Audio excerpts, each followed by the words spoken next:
Hola chicos, ¿qué tal? ¿Cómo estáis? Bueno, en el vídeo de hoy vamos a resolver algunos problemas de ejercicios, en este caso relacionados con el momento angular. Si recordáis, el otro día veíamos que el momento angular era una magnitud que nos relacionaba tanto la masa como el radio de giro o el vector posición con la velocidad de dicho cuerpo siempre en términos, muy importante, siempre en términos vectoriales. Recordad que definíamos ese término de L como masa multiplicada por el radio o el vector posición con su término vectorial con V. ¿De acuerdo? Esto es muy importante que lo tengamos en cuenta. Es cierto que aquí se le puede dar una reinterpretación a este concepto porque hemos de conocer que el término de v, si nos acordamos, era igual a el vector omega todo multiplicado por r. ¿Qué ocurre? Que de esta manera yo puedo redefinir el vector L, ese vector momento angular L, como el producto de la masa por el radio multiplicado primero por omega y después otra vez multiplicado por r. ¿Qué ocurre? Que esto realmente es lo mismo. ¿Por qué? Porque si nos damos cuenta, volvemos a nuestro movimiento circular que teníamos en este caso. Recordad que para calcular el vector momento angular no es estrictamente necesario que tengamos un movimiento circular, pero sí que es cierto que nos va a dar ciertas facilidades. Entonces, por ejemplo, consideremos que tenemos un movimiento haciendo un cuerpo haciendo este movimiento circular que se encuentra en esta posición. Como dijimos el otro día, esta sería su posición R y suponiendo que gira en sentido contrario a las agujas del reloj, tendría esta velocidad que se movería en sentido de las aguas contrarias del reloj, tendríamos tal que así su velocidad. ¿Qué ocurre? Que tal y como recordáis, definíamos ese omega por r cuando veíamos los movimientos circulares, de tal manera que si a esto lo podíamos llamar, por ejemplo, el eje X, y a este de aquí lo podíamos llamar, por ejemplo, el eje Y, el eje que saltaba totalmente vertical, es decir, este eje que teníamos hacia arriba y hacia abajo, lógicamente tendría que ser el eje Z. No tenemos más dimensiones. ¿Y qué ocurre? Que si recordáis, veíamos que se definía la velocidad angular como ese vector, teníamos hacia arriba, aquí teníamos esa omega, de tal manera que el cuerpo giraba con respecto a este vector que tenemos aquí o a ese eje de giro, ¿vale? Es decir, que nosotros sabíamos que R era un vector que tenía una componente en X, tendría, tal y como está definido en este ejemplo, tenía una componente R en X, una componente R en Y no tenía componente Z, repito, tal y como está definido en este caso. Podríamos redefinir los ejes y redefinir tanto omega como R y como V y que los tres, mientras mantuviesen su condición de perpendicularidad, pudiesen pertenecer a los tres ejes. En el caso de V nos ocurre lo mismo, tendría su componente en X, su componente en Y no tendría componente en Z. Y por la parte de omega, lo que tendríamos sería que no tendría componente en X, no tendría componente en Y sí que tendría una componente en Z que sería absolutamente toda su definición o todo el vector por completo. Entonces, ¿qué es lo que nos va a pasar? Si nosotros aplicamos este concepto de R por V, el vector L va a ser paralelo, ya sea que también vaya hacia arriba o también vaya hacia abajo, según el sentido en el que giremos, pero va a ser paralelo a el vector omega, lo cual es exactamente lo que esperábamos. Es decir, que me va a quedar un vector paralelo al vector omega. Es decir, por ejemplo, lo podemos poner tal que así, y este vector sería nuestro L que estaríamos buscando. Pero ¿qué es lo que ocurre si yo en vez de plantear este razonamiento aplico este de aquí? Porque yo debería llegar exactamente a la misma lógica. Pues vamos a verlo. Si yo primero hago R por omega, si yo hago R por omega, obtendría un vector que, como ya sabemos, tendría que ser perpendicular a ambos vectores. ¿Y cuál es la única manera de que el vector R por el vector omega sea perpendicular a ambos? Pues básicamente es que ese vector debería ser paralelo al vector v, ¿de acuerdo? En este caso, concretamente, con sentido contrario. Este sería el vector r por omega, ¿de acuerdo? ¿Y qué es lo que ocurre si ahora yo multiplico el vector r por omega, es decir, este de aquí, que es, repito, paralelo al vector v, porque es la única manera de que este vector sea perpendicular tanto a r como a omega? Si este vector lo multiplico por el vector r de nuevo, pues que voy a volver a obtener un vector que va a ser nuevamente paralelo al vector omega.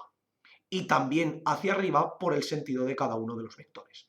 Por tanto, me vendría aquí determinado el vector L y por tanto cualquiera de ellas sería exactamente lo mismo que tendríamos en cada uno de los casos. ¿De acuerdo? Entonces, tal y como lo hemos definido aquí, podríamos hacer una cosa. Podríamos decir que el módulo de L sería simplemente la masa por el radio al cuadrado y por omega, o masa por omega y por el radio al cuadrado, y sabríamos que, repito, en este ejemplo en concreto, el módulo total estaría determinado en el eje Z, porque sería totalmente paralelo a omega. Podríamos determinarlo de cualquier manera, o simplemente podríamos decir que esto sería masa por el radio y por la velocidad, que al final sería lo mismo, y si lo pusiésemos como un vector, en vez de con su módulo, con su vector, esto sería masa por el radio y por la velocidad, el radio lo tenemos en cuenta como el vector posición, en el eje Z, porque se nos ha definido de esta manera. ¿De acuerdo? Esto se cumple en cualquier planteamiento de R y de V o de R y omega, siempre que R, V y omega tengan que ser perpendiculares. Bueno, V, R y omega han de ser perpendiculares por la propia definición de estos vectores. ¿De acuerdo? Entonces, ahora vamos a llevar esto con unos datos en concreto. Vamos a considerar, por ejemplo, que el vector R fuese el vector 1, 1. Por ejemplo, vamos a poner los números sencillos para que nos quede fácil. Y, por otra parte, podemos tener en cuenta que el vector v, tal y como está definido aquí, tuviese las componentes menos 1, 1.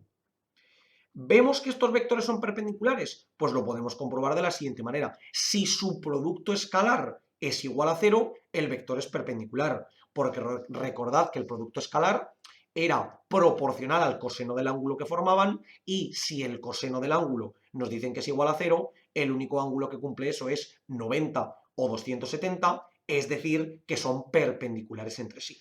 ¿Cómo calculábamos el producto escalar de R por V? Pues multiplico la primera componente por la primera, es decir, 1 por menos 1 más la segunda por la segunda. 1 por 1, menos 1 más 1, es decir, 0.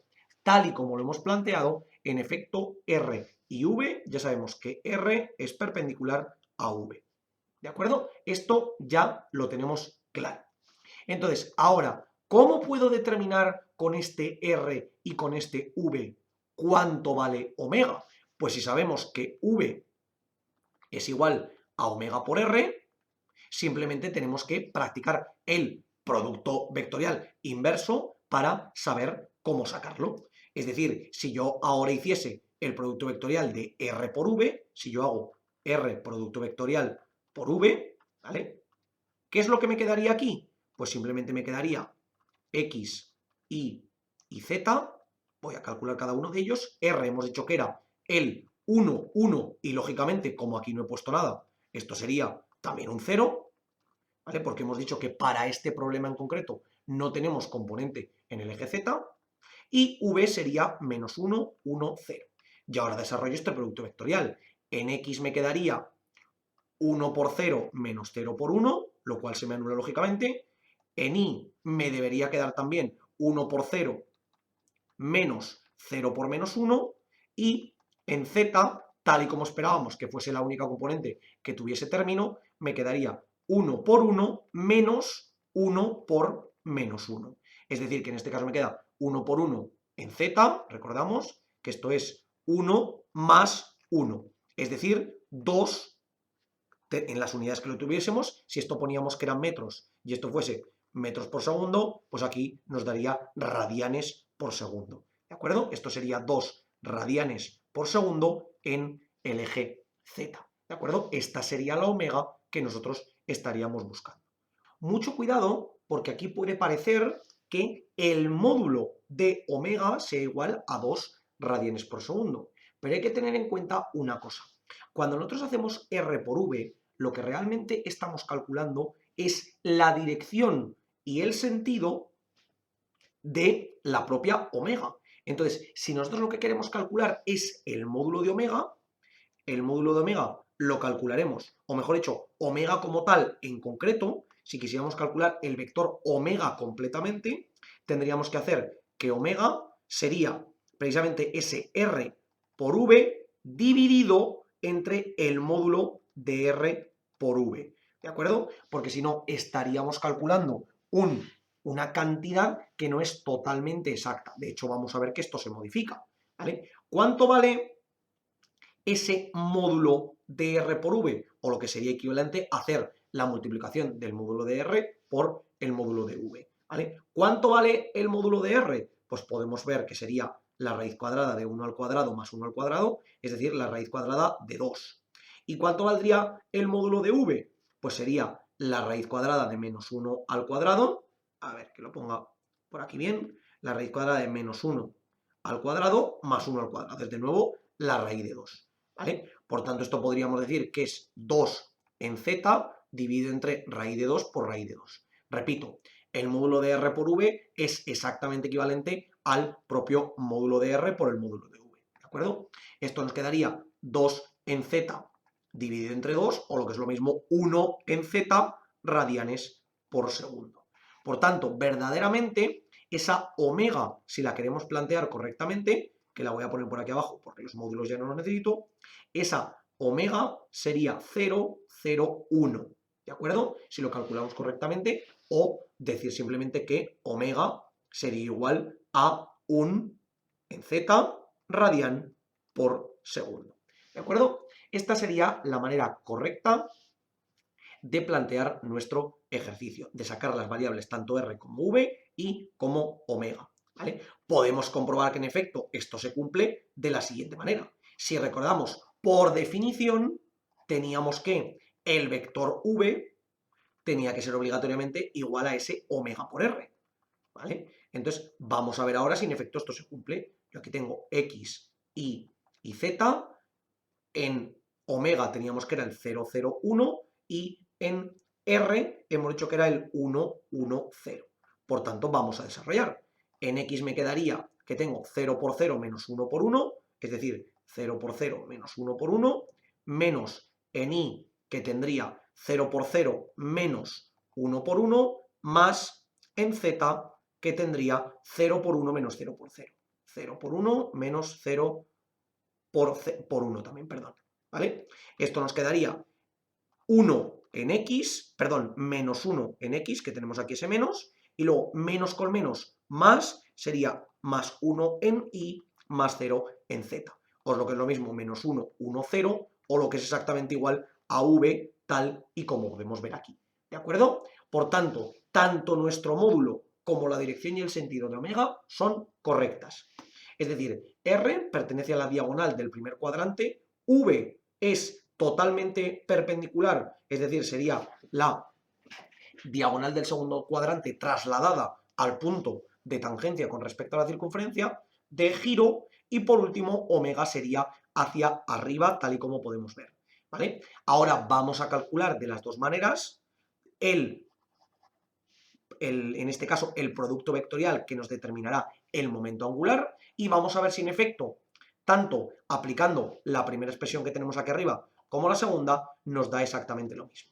Entonces, si yo lo primero que hago es decir que L es igual a la masa por el radio y por la velocidad, podemos poner, por ejemplo, que la masa sea 1 kilogramo para que nos queden más sencillas las operaciones. Podemos decir que esto es 1 multiplicado por R y por V, y simplemente esto sería R por V, ¿de acuerdo? Si recordáis, ya habíamos hecho antes R por V, pero bueno, lo vamos a volver a hacer. Esto sería X, Y Z, y esto nos quedaría de nuevo que R teníamos que era el 1, 1, 0 y V era el menos 1, 1, 0, ¿vale? Volvemos a desarrollar aquí y tendríamos en X, ¿vale? Que nos volvería a quedar, tendríamos 1 por 0 más 0 por 1, es decir, 0 en X, esto sería 0, menos en Y, que tendríamos 1 por 0 más 0 por menos 1, 0, y más Z, tal y como habíamos previsto, que esto sería 1 por 1 menos 1 por menos 1. 1 por 1 menos 1 por menos 1. Es decir, que esto sería 2 en Z igual al momento angular tal y como lo habíamos planteado. ¿De acuerdo? Es decir, con esta primera expresión tenemos que L es igual a 2 en Z y, lógicamente, L se medirá en unidades de masa por distancia y por velocidad. Es decir, kilogramo por metro y por metro entre segundo. O lo que es lo mismo, kilogramo por metro cuadrado entre segundo. Estas serán las unidades de medida del momento angular. Vamos a ver si ahora en efecto nos cuadra lo mismo con la segunda expresión, es decir, con R por omega y después otra vez por R. Si yo hago primero R por omega, me evito el multiplicar por la masa porque como hemos puesto un 1 para que sea más sencillo, pues simplemente lo quito. Pero bueno, al final la idea es exactamente la misma. Si yo hago R por omega, producto vectorial muy importante, lo que me quedaría sería X, Y y Z. R sabemos que es el 1, 1, 0 y omega es el 0, 0, 1. Por tanto, voy desarrollando. En X, ¿qué me quedaría? 1 por 1 más 0 por 0, es decir, 1. Después, menos Y, ¿qué me quedaría en Y? 1 por 1 más 0 por 0. Es decir, 1. Y luego, más z, que aquí me quedaría 1 por 0 más 0 por 1, 0. Es decir, que este vector sería el 1 menos 1, 0. ¿Vale? Lo vemos porque aquí me queda este menos, por tanto sería x por 1 menos y por 1 más z por 0, es decir, 1 menos 1, 0. Y ahora una vez tenemos este vector, haremos r por omega, todo multiplicado de nuevo por r. Es decir, x, y z, ¿cuánto vale r por omega? Pues 1 menos 1, 0, que es lo que acabamos de calcular. Y después, otra vez multiplicado por r, que era el 1, 1, 0. Vamos a ver cuánto nos da esto. En x tendríamos que sería menos 1 por 0, menos 0 por 1, es decir, 0. Menos y, vamos a ver cuánto sería en y. Tendríamos 1 por 0 más 0 por 1, es decir, 0. Y ahora, más z, que esto sería 1 por 1 menos menos 1 por 1, es decir, 1 por 1 menos menos 1 por 1. Esto sería 1 por 1, 1 menos menos 1 por 1, 2, es decir, 2 en z. Y como podéis ver, obtenemos exactamente lo mismo que habíamos calculado aquí, tanto en módulo como en dirección y sentido. Es decir, que para un cuerpo que se encuentra en la posición 1, 1 y que lleva una velocidad de menos 1, 1, teniendo en cuenta que los dos están en el plano x, y, su velocidad angular va a ser constante, igual a, en este caso, 0, 0, 1, y por tanto tendremos un planteamiento de que se genera con respecto a este punto, teniendo en cuenta su posición, su velocidad y su velocidad angular, cualquiera de las dos, un momento angular de 2 kilogramos por metro cuadrado dividido entre segundo. Ya habéis visto, chicos, que la única complicación que tenemos a la hora de resolver estos problemas es plantear correctamente los productos vectoriales que tenemos a la hora de calcular los momentos angulares. Más allá de eso, sí que hay que tener mucho cuidado con los signos para no equivocarnos con respecto a las variables que tenemos, ya sean positivas o negativas, y por lo demás es ir poco a poco y planteándolos correctamente. Como siempre os digo, chicos, por favor, cualquier duda, cuestión o pregunta que tengáis, dejadla en los comentarios y nosotros la intentaremos resolver. Por lo demás, muchísimas gracias por ver el vídeo, espero que os haya servido y que vaya bien.